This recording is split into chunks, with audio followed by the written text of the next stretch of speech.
大家好啊，这里是你最好的公安测评龙马博安 SHF 社长，也是终于出了他的 SHF， 终于可以和武藤游戏凑一队了。咱们也是看一看这一款海洋堂、飞格玛、万代三家主流可动都出过的人气王素质到底怎么样？关注三连，咱们片头启动。包装的话可以看到啊，代理版狗皮膏药，然后社长比较招牌的姿势啊，非常狂气的笑容啊。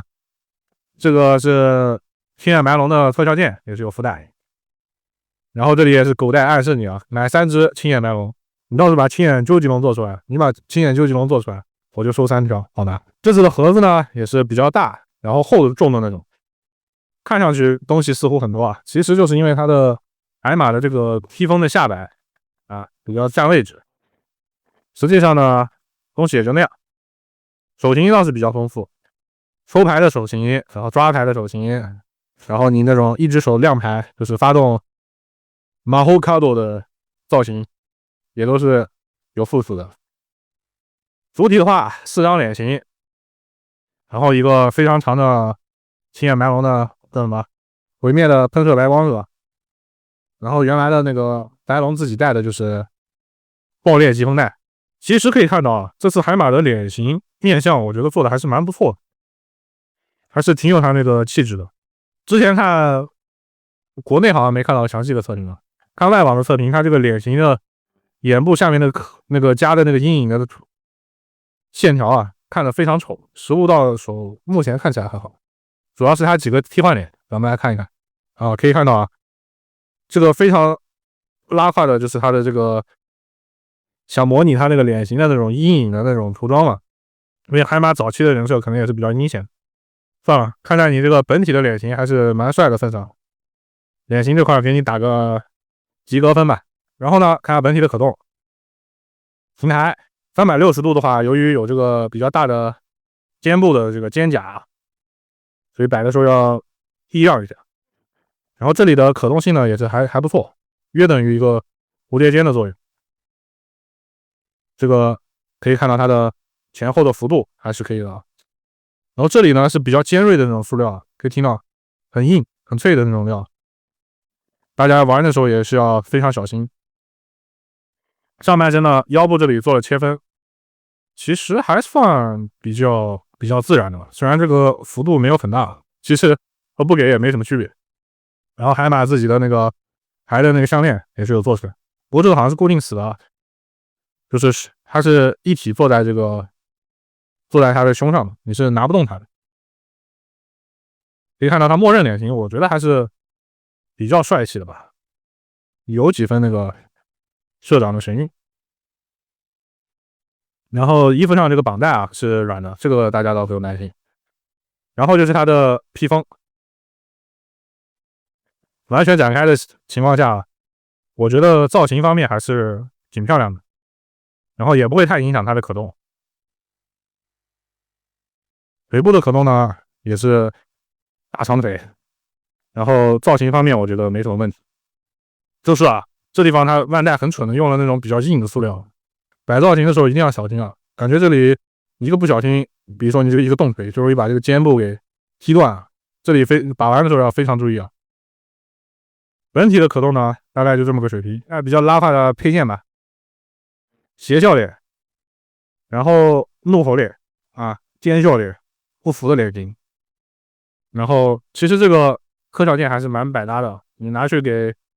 感觉给龙珠的人也是可以用的，模拟一下那种气功的轨迹。然后它的卡组以及它的决斗盘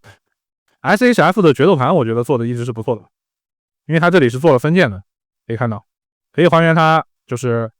未决斗之前的这个造型，也可以还原到它决斗的时候的造型，我觉得这点做的还是蛮不错的，比飞格玛海洋堂都好一些。因为它的涂装可动我觉得算是比较好的吧。但是海洋堂的那个决斗盘呢，它是可以给，就是它有一个通用的那个魔术扣，就是可以用来整活，比如说你可以拿来给其他系列的小人做一些，比如说让奥特曼带决斗盘也是可以实现的。这里是题外话。手型的话可以看到非常的丰富，然后纸翼的涂装也是做的比较好的，因为游戏王的动画大家看过的话应该也都知道了。它对于一些手指的抽卡呀这些造型啊，也就是牌老说的纸翼啊，做的还是感觉还是不错的。你可以看到它的指节啊做的都还算好。然后呢，这里是用来替换它的决斗凡的手型，应该只用简单的插拔就可以提出替换，这里就不演示了。这一期就是做一个简单的评价了，后面的详细评价我应该会等就是海马做那个游戏王可动全测评的时候来给大家做一下，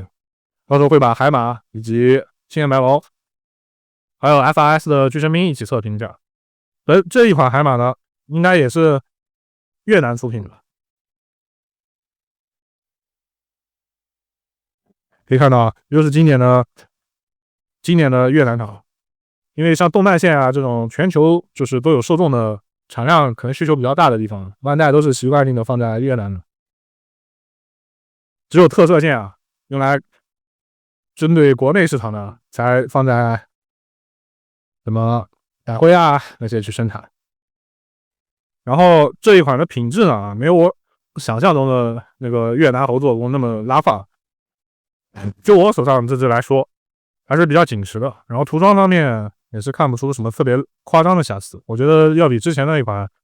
被做烂，然后价格现在直接腰斩的武藤游戏要好得多。这也是请出来看一下，其实法老王的设计啊，我觉得做的还是不错的，主要就是它的做工一些公差，然后那个披风的特别容易掉，做工被它的做工拖垮了风评。比例这一块感觉这个海马要稍微小一些，还是游戏这个头太大了。我感觉比例这方面还是有一些问题，社长的话应该要再大一点。然后除此之外，它的默认脸型以及手型给的非常丰富，这里算是它的优点。缺点的话就是它的替换脸型啊，它那个想模拟动画的阴影涂装，但是实际上做到实物上，我觉得还是偏丑的。我可能自己也不会替换这阴影。总的来说，算是一款小有遗憾的作品，只推荐游戏王的粉丝入手。然后鉴于之前这款游戏啊已经腰斩，这款海马的价格大家也可以观望一下。据我的观察魔丸股市观察这一款的价格应该是一直会走低的。喜欢的朋友可以就是合适的时间入手即可。这款的品质我觉得是比上一款游戏要强的，所以说粉丝入手的话，我是比较推荐的。好了，这里是你最好的魔丸测评龙马魔丸，关注我，后续会给你带来更多更好的可动小人测评，咱们下期见。